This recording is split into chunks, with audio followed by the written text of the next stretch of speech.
lot of people who produce that negative content get very affected by it, because if you wake up and spend all of your time pulling down others and trying to start arguments, it's only a matter of time before that has a negative impact on your life.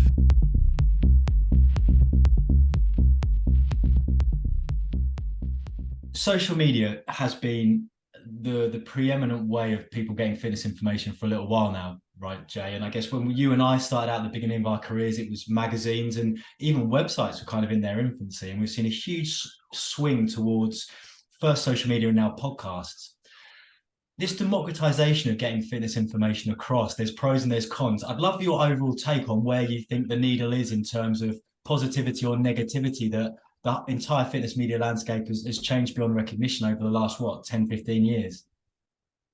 Yeah, very much so. I mean, I could literally speak all day about this because, personally, just the transformation of social media has been phenomenal. In the last kind of 4 or 5 years, and I always laugh at it because I was kind of one of the OGs back kind of 10, 11 years ago when there wasn't really anything going on Instagram. TikTok didn't even exist. And it was just Twitter and Facebook, and that was it. And the way that very much the fitness industry and social media was about was kind of me. Watch my journey, watch what I'm doing. And it was great for me at the time because it was really good accountability. And I very much used social media as my kind of therapy and also my routines. And if I put something out on there, the chances are I'll do it. And I very much use social media documenting my journey and getting people to follow me. And, it seemed to be all about me. And I kind of cringe now when I look back at like 5, 6 years ago, because a lot of my posts were about, look what I'm doing. And I look at my content now and it's got nothing to do with me whatsoever. It's everything to do with everybody else.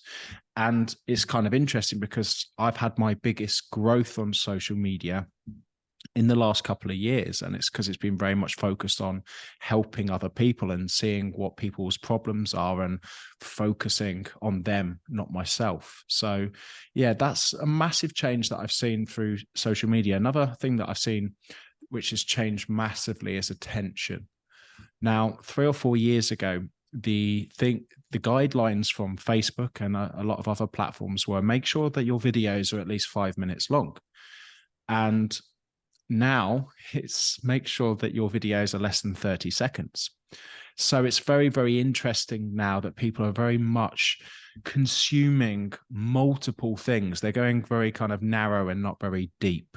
Now, a lot of people can complain about that. And a lot of people can say, well, I'm going to put really deep stuff out. I'm going to put long form stuff out. And the reality is on certain platforms at this moment in time, it's just not going to work. Because people will flick. People's attention spans are very short on certain platforms. And this is what I say to a lot of people. When it comes to short form video content, which is basically content which is less than a minute long, the aim of that is to educate and entertain, but not really change somebody's life. What you're trying to do with that piece of content is get people to like you, get people to trust you, and then potentially go and search out for your longer form content. And from that, you're looking at YouTube, podcasts. So then the people that, suddenly have bought into you can go a lot deeper with your content. So that's, from a kind of my own personal journey over the last 10 years of social media and how I've seen the landscape in the last 3 or 4 years, that's why I've seen the changes. Was it a very conscious decision to stop talking about yourself and talk about your viewer, or was it an organic process? Talk me through that process of how you kind of switched from being internal to external. Yeah, I think very much so that just the way that I used social media changed. So when I was kind of younger, I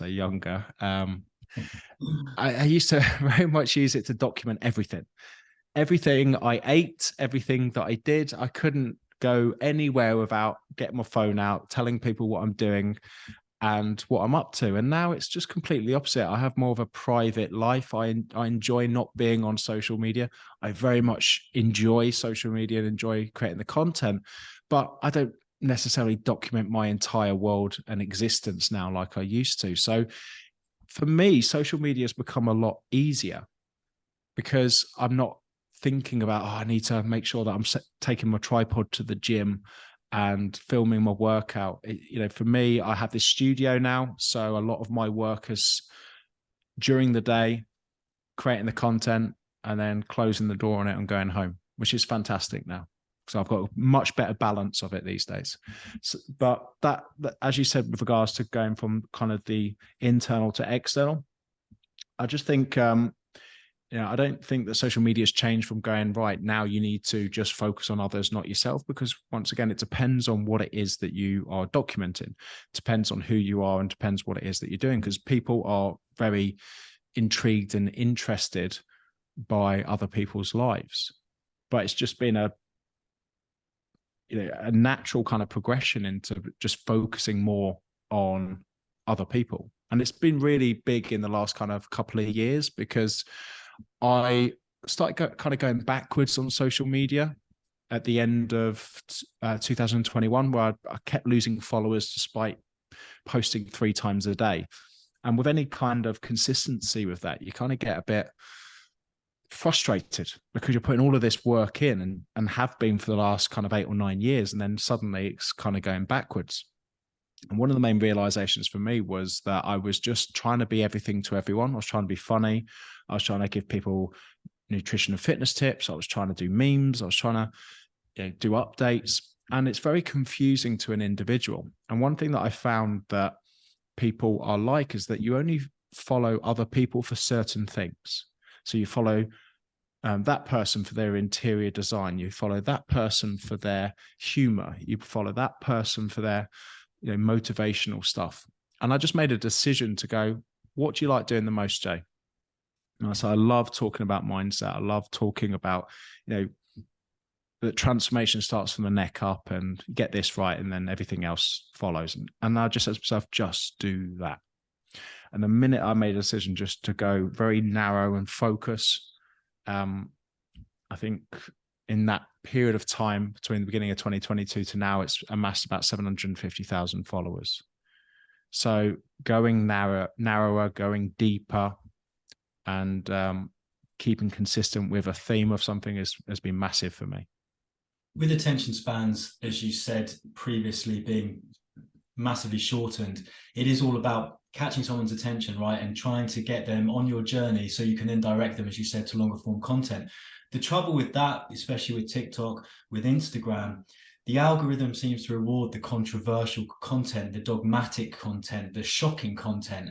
How do you position yourself in a world where often the biggest voice, the loudest voice gets heard, when often the message might not be something that you agree with from your own ethical or moral point?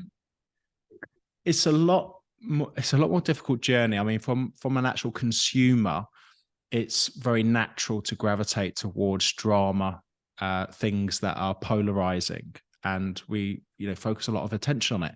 It's this kind of 99-1 principle, where if you do a post and you get 99 positive comments and then you get 1 negative, you'll focus 99% of your energy on that negative one. So a lot of people who understand social media very much geared towards getting attention. And that will always be the case because it works. But one thing that I find a lot, especially with a lot of younger YouTubers, especially with a lot of people who go down that route, they haven't stopped to consider their own purpose for why they're doing it.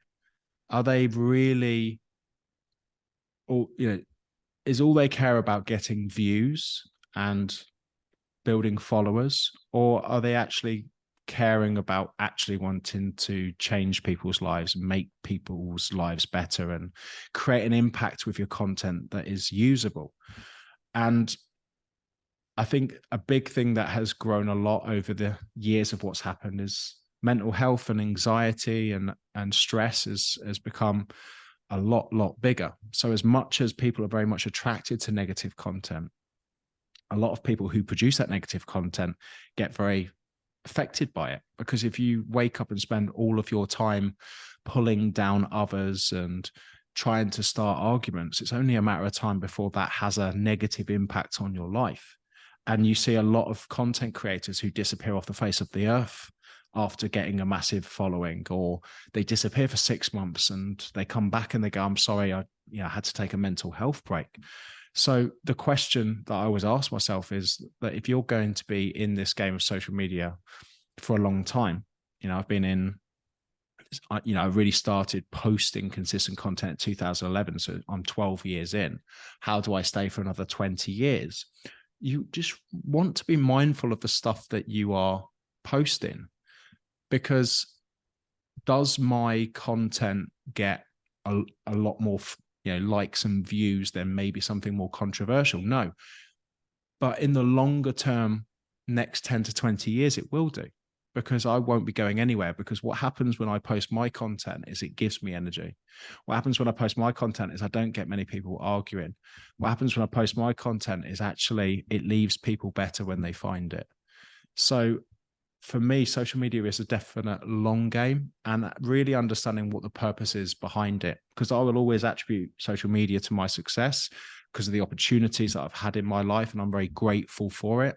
And it's such an incredible thing to have, and everybody's got it in their pocket. They just don't use it the right way that they should.